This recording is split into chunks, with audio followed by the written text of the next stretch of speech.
So we have to talk. And this is serious. The military, in the news, as you've probably read, is using the idea of Armageddon to mobilize and encourage the troops. This is using the Bible falsely. It blows my mind. So we're going to talk about it. I've written 5 points, and I'm hoping to get through this fast. First point: no one triggers the second coming of Jesus Christ. No one. Because, as Jesus said when questioned by his disciples, when they asked, when are you going to come back and reestablish your military might, Jesus said, only God knows. Not even the angels. Not even the Son of Man himself. Okay? Only God knows when Jesus is going to return. God only. Subpoint 2. He also said, my kingdom is not from this world. If it were, my followers would be fighting for me. Jesus did not want to be a military leader.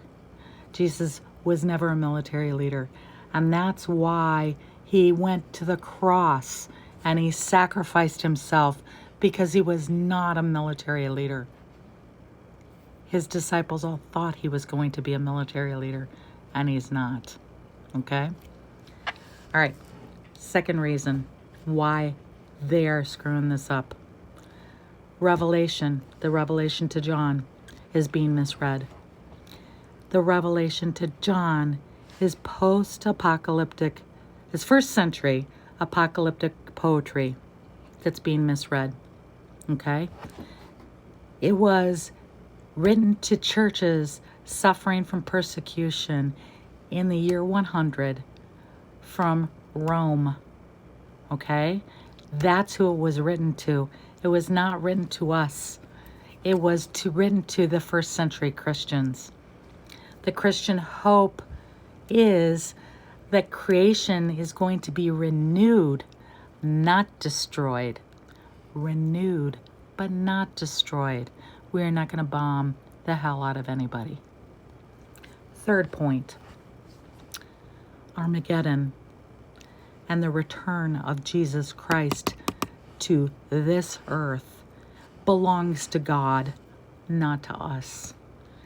Even if we are reading the revelation to John literally, not poetically, literally, the final battle is done by God himself.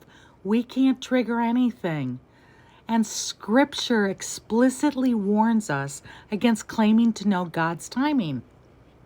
Enthusiasm for prophesied bloodshed is presumptuous, presuming that we know God's timing when Jesus Christ himself said no one knows but God.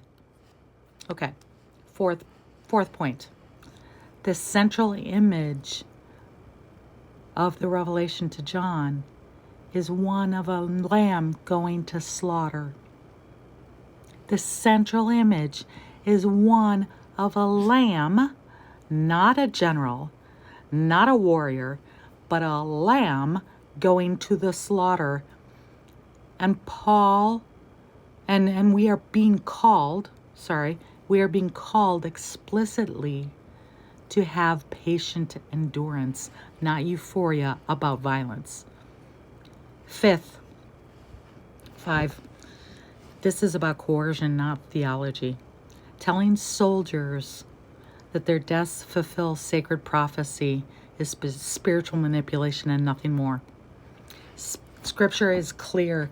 Leaders are going to be held accountable to God himself for misusing their power.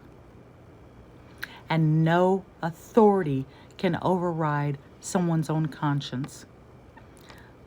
And finally, remember this. In the Garden of Gethsemane, when Peter withdrew his sword and cut off the slave's ear, Jesus told him to put his sword away, stating, "Those who live by the sword shall die by the sword."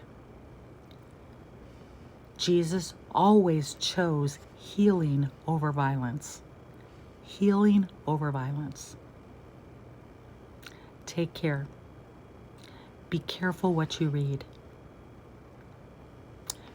Be careful about who's talking about what in the Bible. Jesus had 2 commandments. Love your neighbor, no matter who it is, and love God. That's it.